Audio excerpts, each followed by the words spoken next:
This is CPM Precalculus, Chapter 2, number 113. So we're given a word problem. At noon, so 12 o'clock p.m., John is 60 miles directly south of this place called Cactus Junction, okay? And he's driving north at 40 miles per hour. That's his speed. At the same time, so at noon, Amy, okay, is 20 miles west of Cactus Junction, that same place, and she's driving east at 30 miles per hour. So that's her speed. So the important thing to note is we need to know north is up, right? East is to the right. West is down. And south, northeast, oh, I totally messed that up. South is down like this, and west is to the left. So these are at 90-degree angles away from each other. One memory tool that I've heard is never eat sour watermelon. Seriously, that is one memory tool I've learned to go from north to west. Never eat sour watermelon. But I just remember it is just never eat sour watermelon, honestly. And or northeast, southwest. Okay? So we know that at noon, John, so let's put in the middle this Cactus Junction. Okay? So in the middle here we have, I don't know, a cactus. It's just like this, and there's like all these pokey little things coming out of it. Okay? So our starting place at noon, let me even write that, at noon, so 12 p.m., we know John is 60 miles south of this place. So John is over here to the south, right? I'll put John here. And Amy is 20 miles west of that cactus place. Okay, so she's over here. Amy's over here to the west. Okay? John is traveling north, so he's going up. And Amy is traveling east, so she's going to the right. So this is just how we could picture it. We know John's speed is 40 miles per hour. So he's 60 miles away, but he's traveling 40 miles per hour. And he's currently 60 miles away. Amy is 20 miles west, 20 miles, and her speed is 30 miles per hour for the east direction, 30 miles per hour. Okay, so let's go ahead and look at part A. Express the distance of John's car north of the Cactus Junction as a function of time. So for this one, let's ignore Amy. Okay, we're just looking at John's car. All right, so we know at time 0, right, or 12 o'clock, at 12 o'clock, let's say that's when time starts. So time is 0, right? And so we know also his speed is equal to, we're looking at John, is 40 miles per hour. And we also know at time 0, he is also, the distance is 60 miles south. So if we're underneath the cactus place and we're looking at his car north of the cactus place, that means the distance is 60 miles south, or we could write negative 60 miles, right? Because basically underneath the cactus place is negative, above it is positive. Okay, so what do we have here? If we're looking for a function of time, right, we basically want to know his distance, right? The distance of his car is a function of time. And we know the speed, so that's the slope, right? The rate of change is the slope. And we have a point here. We have, given a time point, we have a distance point. So we have 0, negative 60. So we have a point, right? And we have our slope.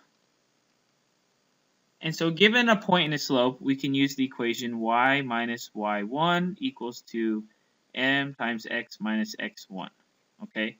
But in this particular scenario, we don't have x and y, we have distance. So we know y is our distance going up and down, and time, right? If we're looking here as our x and our y axis, we know this is our time axis. Let's just draw it next to here, the problem. We know x and y axis, this is time, and up and down is our distance axis. So we don't have x, we have time. And we don't have y, we have d. So let's change this to d minus d1 is equal to m. We still have a slope. And instead of x, again, we have t minus t1. Okay? So here, remember we have, this is our t1, and this is our d1, and here is our slope. So let's plug in our values. We have d minus d1, negative 60, equals to our slope, 40 miles per hour, times t minus t1 is 0. So let's simplify this.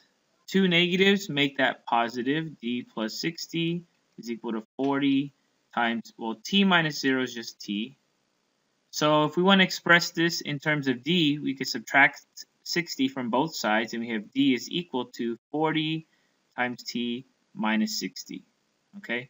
So this is the distance John is going in terms of time in the direction north. Okay? So this is the distance that John's car is going north of the Cactus Junction as a function of time. Right there. Alright, so let's go on to part B. Part B, we are asked about Amy, right? Amy's car, again, let's go look at the picture. She is starting off west of the cactus area, and she's going 30 miles per hour toward the east direction, and she's starting at 20 miles to the west, okay? So we want to express the distance of Amy's car east of the Cactus Junction as a function of time. So east means, again, if we have our x and our y axis, we know this is time and this is distance. Well, we know when she's to the west of it, she starts there, it's negative. So at 12 o'clock, at 12 p.m., right, noon, that's when we're all starting, time is equal to 0, and her distance, right, what's her distance? She starts off 20 miles west. So that's negative 20 miles from the east, right? If we're looking at the direction, positive is east, negative is west. Okay? Also, we know the slope, her speed, is 30 miles per hour. So 30 miles per hour. Okay? So again, we can go ahead and find the equation, and instead of x minus x1 equals to m times, y minus y1, equals to m times x minus x1. Well, looking here, we know instead of an x-axis, we have a t-axis. So this is going to be t minus t1. And instead of a y-axis, we have the d-axis. So it's d minus d1. Okay? So we have d minus, well, our value for d is negative 20. M, we know, is 30 miles per hour. Our initial time, we know, is 0. Okay?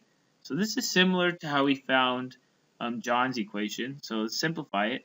This, two negatives make this plus 20. And t minus 0 is just t. Solving for d, subtract 20 from both sides. We have d is equal to 30t minus 20. Okay? So this here is Amy's distance, right, in terms of a function of time going east of that cactus area. Okay? All right. And you'll notice that these are both lines, right? It's just like we had y equals mx plus b, right? But now we have d instead of the y-axis, so it's d equals to mt plus b, right? So this is going to be our y-intercept or our d-intercept, same thing, all right? So let's go on to part C. Part C, we want to find the distance between John and Amy at time t hours after noon. All right. So this one we kind of have to look at the picture a little bit. So we know, let's go ahead and draw, excuse me, let's go ahead and look at the picture here. Amy is traveling from west to east, right? And John is traveling from south to north, okay? So they're on different axes, right? This one's on the y-axis, John here, and Amy's on the x-axis. So let's draw it over here. We're t hours afternoon, so whatever t is, we know Amy, right, is on the x-axis, or the t-axis, whatever. So let's just put her any point here. That's Amy. And John is going from south to north, so he's somewhere here, right, on the y-axis. Well, the distance between them is going to be this length. So whatever t is, there's going to be some distance between them. And we can use the equation to find out exactly where they are, right? Where they are in terms of the cactus place in the middle. So we know the equation here, right? For Amy, we found it was going to be, what was it? D is equal to 30t minus 20. And for John, right, this distance here was D is equal to 40t, his speed, minus 60, right? Well, what does this look like? Well, this right here is a triangle, a right triangle of any type.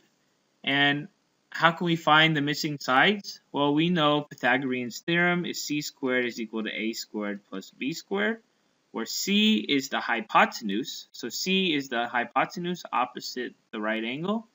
So this is c. So we know that distance between them is c, right?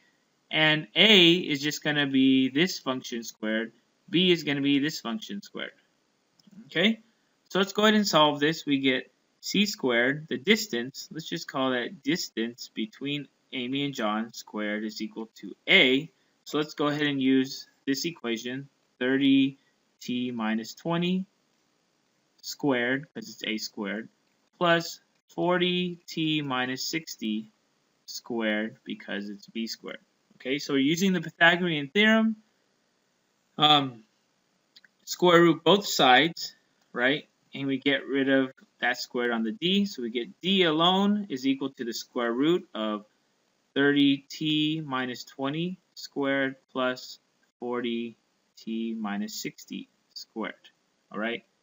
So this here is the actual distance. Distance between John and Amy as a function of time. Because we don't know t. This is just at any t, right? So again, let's go ahead and simplify this. We cannot cancel the square root here on the outside with these two because this, remember, is going to square the binomial here. So let's square that. You can use the box method or FOIL or whatever method you want. So that's going to be the first term squared. So 30 times 30. Let's use a calculator. It's just 900. 30 times 30 is 900. And then we have 900t squared. Right? First term. So FOIL is first term outside terms. So the outside term is going to be 30t and negative 20. So that's going to be minus 600t. Plus the inside terms are going to be negative 20 and 30 again, so minus 600t again. And the last term is going to be negative 20 squared, which is going to be 400. Okay, so that's using FOIL to find out this one. I'm going to use the box method to do this term squared. So that's just going to be 40t minus 60 times 40t minus 60. So 40t times 40t, 4 times 4 is 16, so 1600t squared. right? 40t times 60 is negative 200 or 2,400t, right? Again, 60 here times 40t is, or negative 60, excuse me, so that's going to be negative 2,400t, and 60 times 60 is going to be positive 3,600. Okay, so inside the square root, it's going to keep going. It's just going to be adding in 1,600t squared minus 2,400t minus 2,400t plus 3,600. Okay, that's all under the square root. So let's simplify that. We can combine like terms. So we have t squared here and t squared here. So that's going to give us the square root. 1,600 plus 900 is 2,500. So it's t squared. 2,400 negative plus, so that's going, if we're going to add all these terms, that's going to be minus 6,000 t plus add 400 and 3,600, that's going to be 4,000. Okay? So that's just to simplify this equation. In fact, we could have left it like that. That would have been fine. But let's box the answer here. D is equal to this, and that's again the distance between John and Amy as a function of time. Okay. So let's go on to part D. Part D is asking us, when are John and Amy's cars the closest together? And the hint is, go ahead and graph the distance equation you found in part C. So the distance equation in part C we got was D is equal to the square root of 40t minus 60 squared plus 30t minus 20 squared, right? And then we simplified that, but let's go ahead and graph this in our calculator just as it is, so we didn't need to simplify it, right? So I'm going to put this in. Everything goes in the square root, so square root of, and then I'm going to open a parentheses to write this, and instead of t, I'm going to use x. So I'm going to say 40x minus 60 squared plus 30x minus 20 squared. Okay, so let's graph that. So remember, this is their distance as a function of time, and voila, I don't see anything. And why not? Well, if you remember what the graph is going to look like, remember this is the equation that we simplified, so it's going to have a really big number. Let's zoom out. In fact, let's set the window to go from 0 to, let's keep that to be from 0. Let's go ahead and let's keep x to go from negative 10 to 10 as it is. Let's change y to go from 0 because we want the height. This is going to make it go up really high. So let's make the height go from 0 to, I don't know, let's say 4,000. Okay, so let's graph it again. And now here's our function. Okay? And let's go ahead and trace this, right? At 0, we have y63. So let's change the window again. Let's not go from 0 to 4,000. Let's go from 0 to 100 and graph it and see how that looks. Okay? All right. So let's go back up to here. So we graph this equation. Part D is saying, when are their cars closest together, right? When are their cars closest together? And if this right here is our distance equation, right, we have the distance here graphed is a parabola that looks like this kind of, right? Something like this. The smallest distance is this vertex here, right? So how can we find that vertex? We can use our calculator. If we go second, calculate, and let's find the minimum, right? Our calculator has this minimum. We've used it before. So let's go ahead and find the minimum using our calculator, and let's say between the left bound, I'm going to enter here, right? And that puts this as my left bound. I'm going to go to the right of that and push enter there. The guess, I'm just going to put anywhere. And that's going to tell me at x is 1.2, right? That's going to be the minimum value. So at x equals 1.2, the y value is 20. So this point right here is 1.2 comma 20. Okay? So just remember that. I'm going to put away the calculator. So that tells me, well, instead of x and y, remember this is our t-axis and our d-axis. So this is really at time equals to 1.2, right? Y, our distance is 20, So that means at what's our units? Time is in hours. So when are John and Amy's cars closest together? At 1.2 hours after the starting time. So our starting time was noon, after noon, right? John and Amy's cars, right? They're separate cars, are 20, and what are the units for 20?